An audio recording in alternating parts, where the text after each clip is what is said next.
Quizás te haya sucedido que en cierta área de tu vida tuviste que elegir entre dos opciones, pero a la vez ambas opciones generaban una importante atracción hacia ellas. Y ninguna es mala, sino todo lo contrario. Ambas son buenas. Y en un momento de tu día tuviste que detenerte a meditar cuál priorizarías.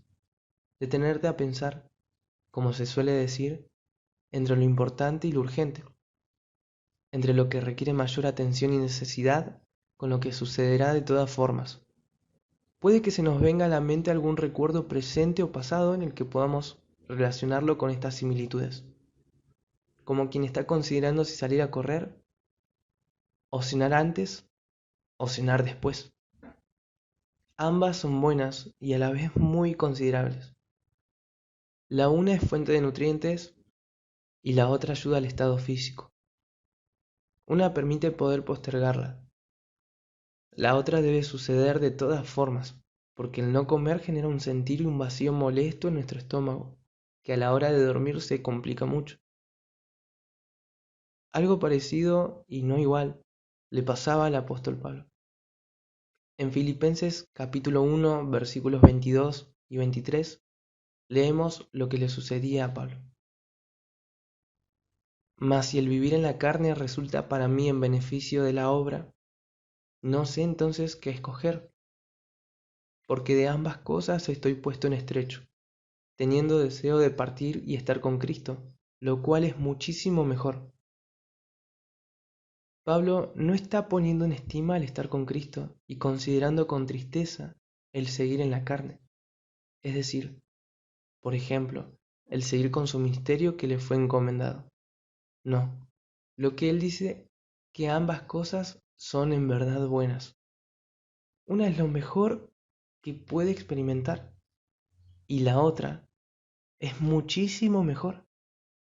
En estos versículos comprenderemos más la experiencia personal de la vida cristiana de Pablo, o de la vida cristiana en Pablo, que no obstante debe también ser un deseo presente en cada uno de nosotros. En el versículo 22 menciona el vivir en la carne.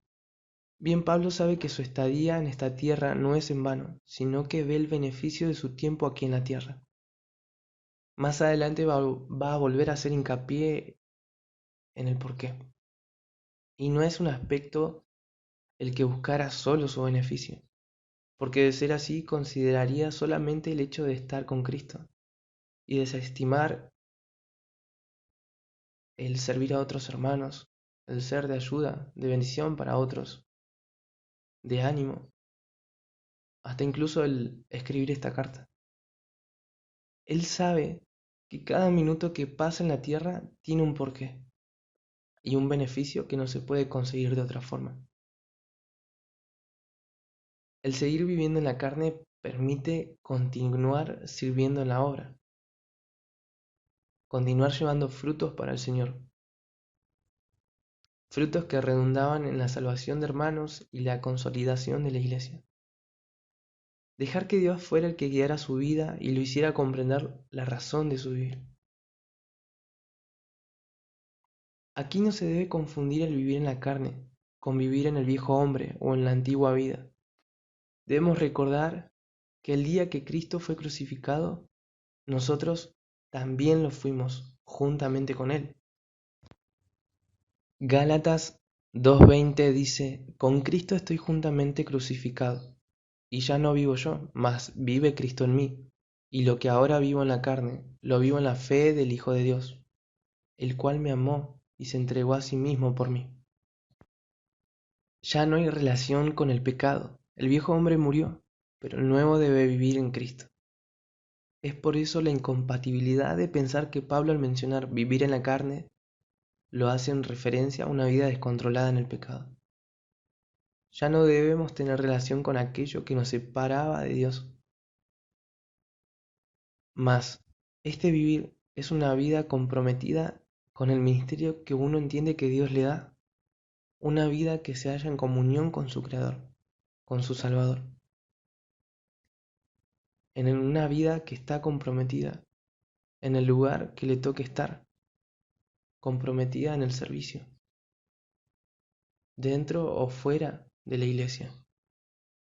El propósito por el cual Dios nos utiliza es para ser herramientas en beneficio de la obra, de su obra.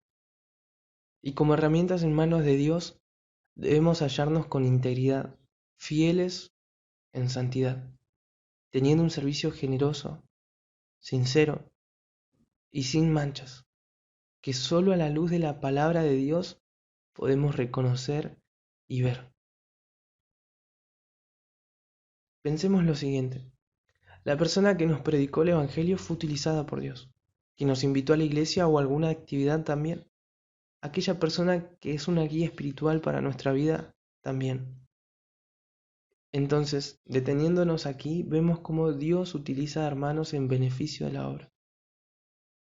Personas que estuvieron dispuestas primeramente a identificarse con Cristo y luego disponer en las manos de Dios el ser herramientas para beneficio de su obra. Entonces, si yo fui esa oveja descarriada, ¿cómo no voy a considerar la importancia de servir para que otros lleguen al conocimiento del Evangelio? Si cuando estuve con un desánimo espiritual y aquel hermano que Dios utilizó para hablar a mi vida por medio de una prédica, de un libro, de una canción, fue de gran bendición, ¿cómo no voy a considerar el servir? Y aún cuando lo hace en mi crecimiento en esta nueva vida. Para Pablo, aún era un atractivo el seguir viviendo en la carne si resultaba en beneficio de la obra, más allá de los sufrimientos que estos pudiesen acompañar. Tenemos en nuestras manos la carta o epístola de los Filipenses y conocemos el contexto en el que fue escrita.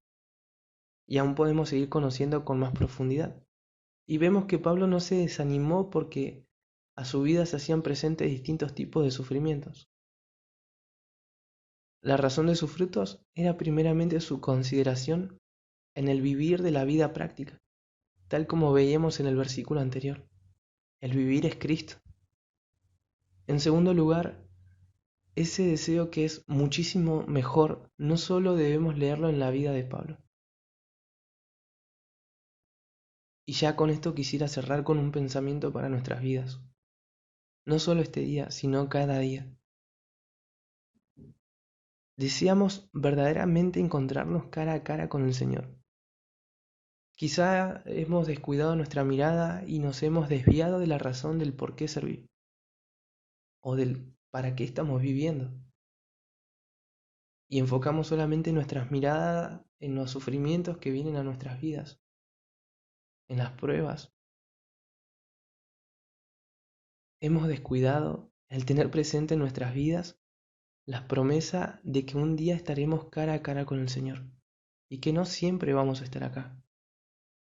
De ser así, es mi deseo que puedas volver a los brazos del pastor, porque Él te está llamando.